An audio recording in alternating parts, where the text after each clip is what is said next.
Motrolics. Welcome to the 8th episode of the Chevy Society Podcast, the show where we discuss all things about the Bowtie brand. On the show today, Corvette C8 ZR1 top speed, and some speculation about the Zora. I'm your host G, and joining us is GM Authority Executive Editor Alex Luft. Hey G, episode 8 should be pretty fun since it's going to be a action-packed show. Interesting. Very interesting. So 233 miles per hour? 233 miles per hour. Ouch. Nice. So that's the top speed set by General Motors and Chevrolet for the C8 ZR1. This was set in October at the ATP, that's the Automotive Testing Papenburg track, which is, it's funny, it's almost right on the border with the Netherlands. So it's right there. You know, if you drive at 233 miles an hour towards the Netherlands, you'll be there in no time. The track itself is interesting. If you're not familiar with ATP, it's shaped like a paperclip of sorts. So it's essentially, it's got a 7.6 mile span, and it has very steep 50-degree banks, which allow you to maintain the speed as you prepare to go into the straights.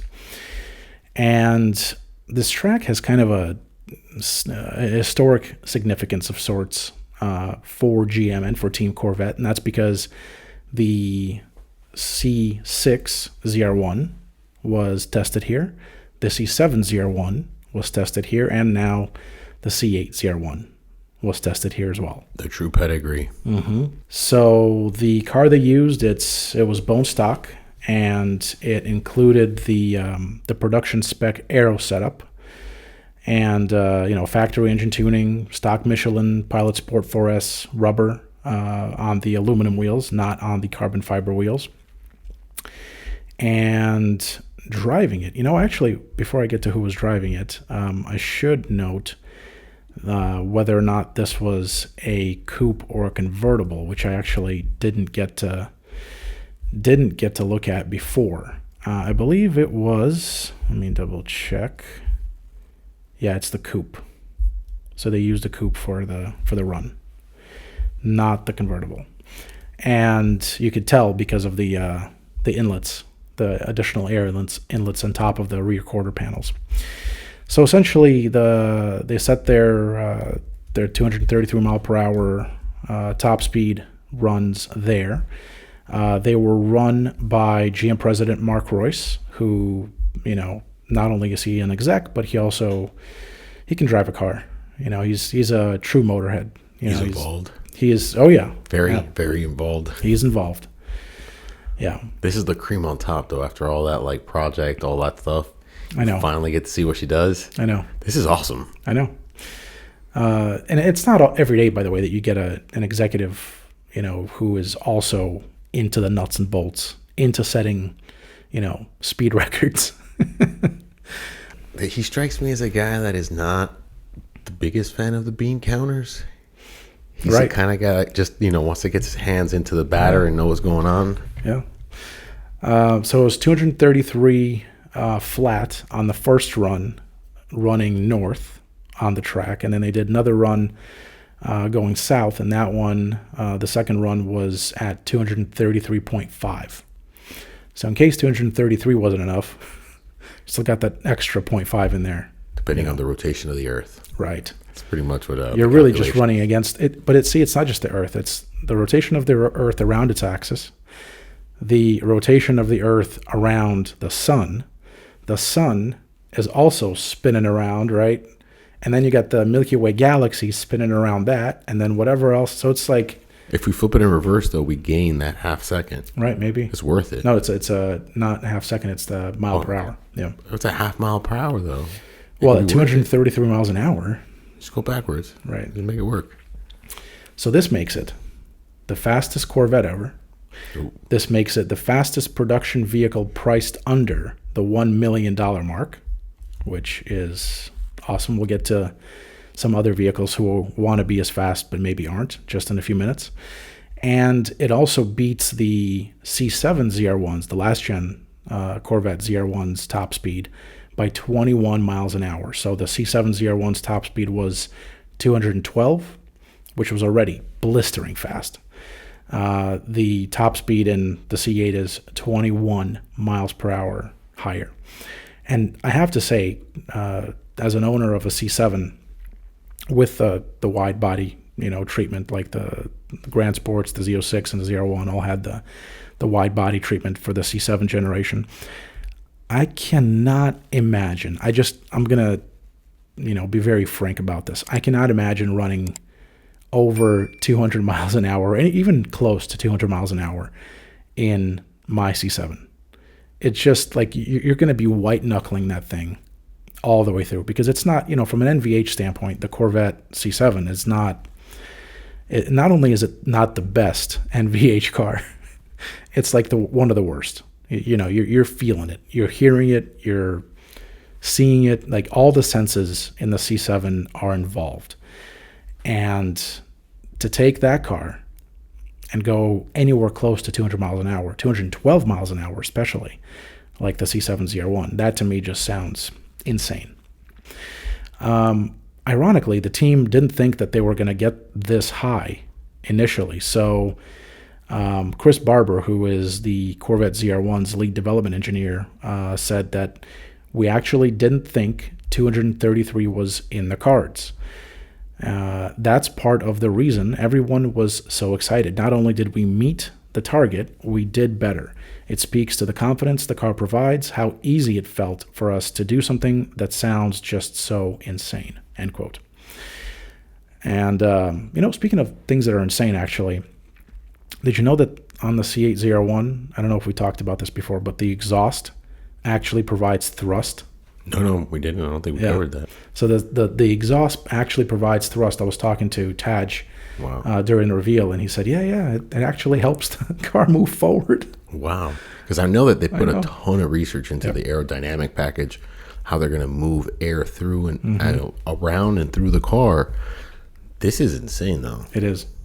It really is. So they thought of literally everything you could think of to try to get an advantage chasing this top I think speed. The exhaust isn't so much like for that. I think it's just a byproduct of what the engine's putting out and how and where it's positioned. The pipes are relatively short since it's already closer to the rear, But yeah, this is a complete package. Yes, absolutely.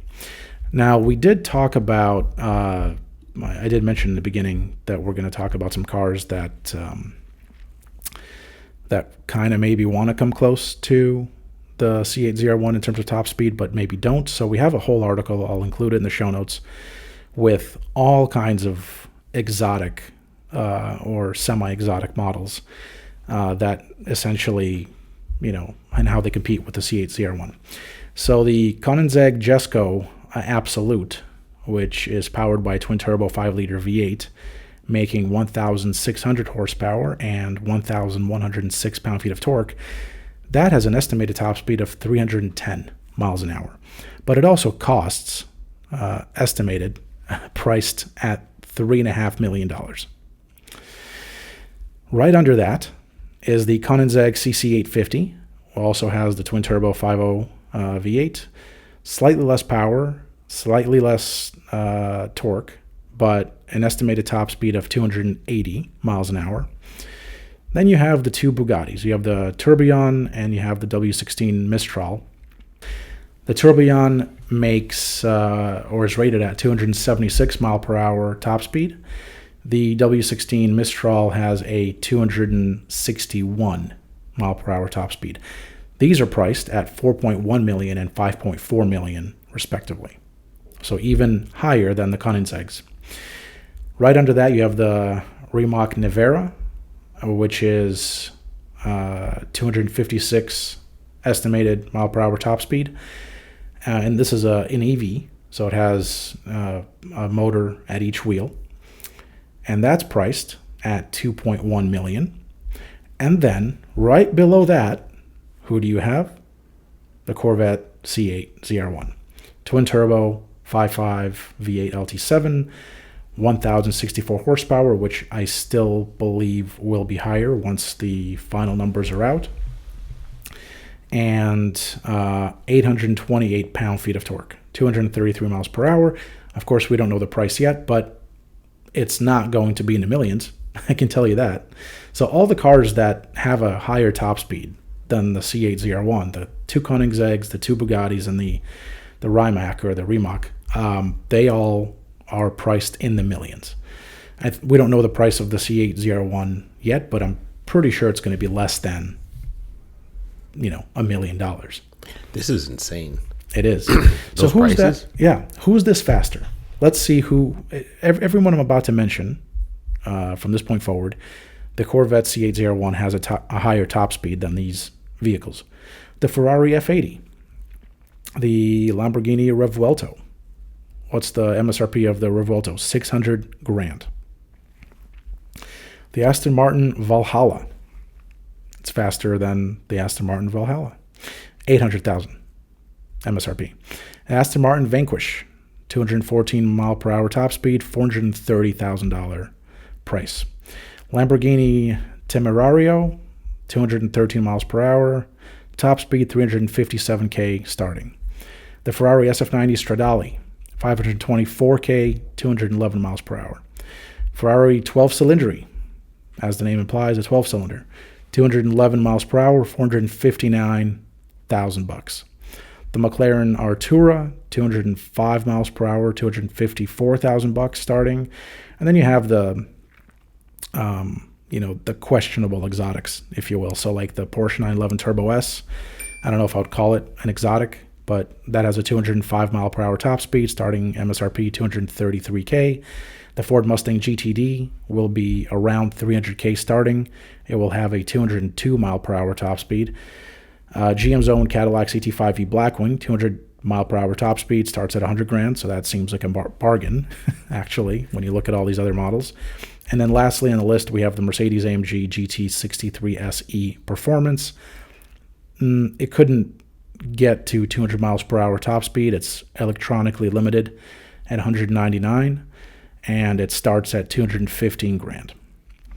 So essentially, with the C8 ZR1, it just continues to impress, and it continues to impress, and it continues to impress on the specs, on the stats. When Chevy said mind-blowing when they revealed this car, they weren't kidding. Just think about who you just entered competition with, Mm-hmm. where you can actually be in the conversation for a fraction of the cost. Right. But see, you won't be in the conversation because those are the snobs. Those are the automotive snobs. I've come across a lot of them, by the way. So since the C8 ZR1 was revealed, we've been getting, I don't want to say we've been getting a new kind of audience, but we've had folks that traditionally were not, reading GM Authority. They weren't really GM people. They weren't Corvette people. And so a lot of these folks who are into the cars that we just, I just read through, they're coming in and they're saying, yeah, the C8 ZR1, exciting, and it's very impressive on the performance, but it's not an exotic. It's not an exotic. At which point I have to ask always, well, what does it matter?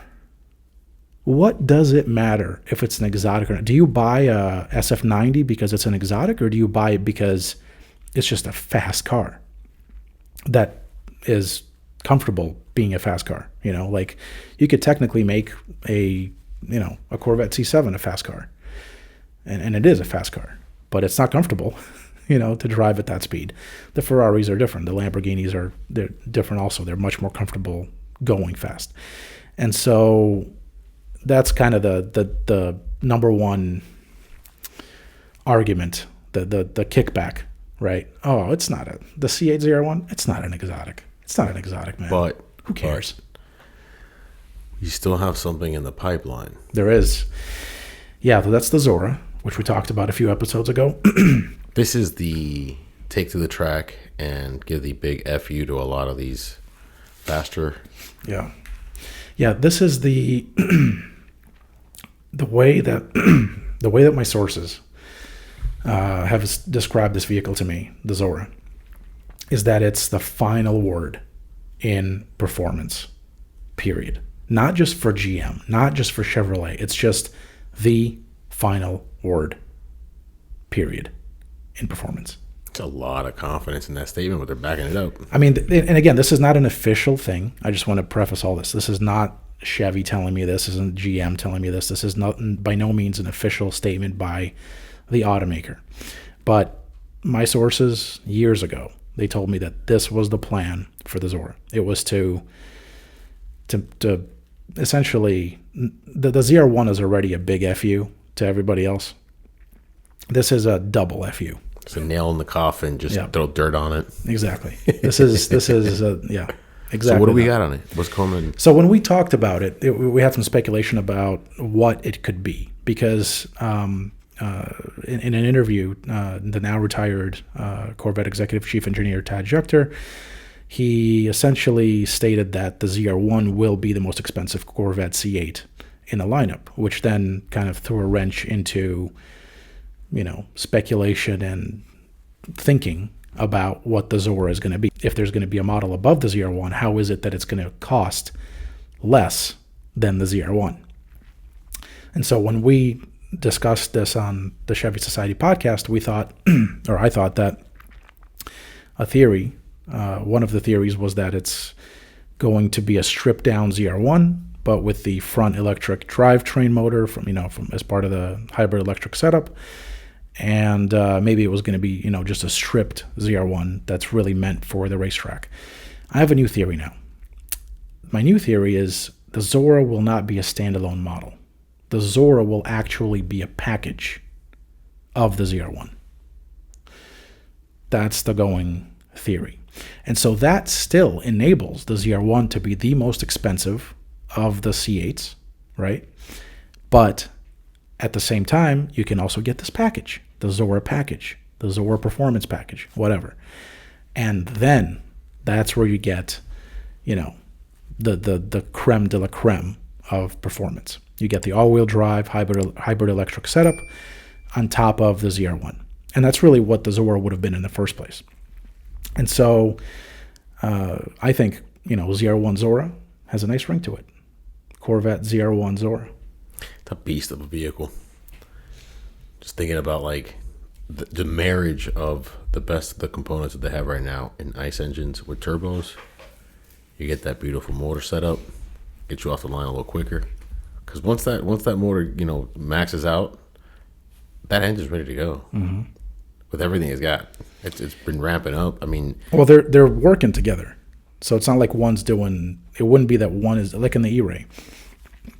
They work in tandem, so they're not really the motor will the electric motor would drive the front wheels exclusively, and then the ICE engine is it's going to drive the rear wheels, and at some point I imagine that the electric motor is going to top out at some speed. Like the higher you go, typically on an EV, the less return you get, the higher the speed is, right?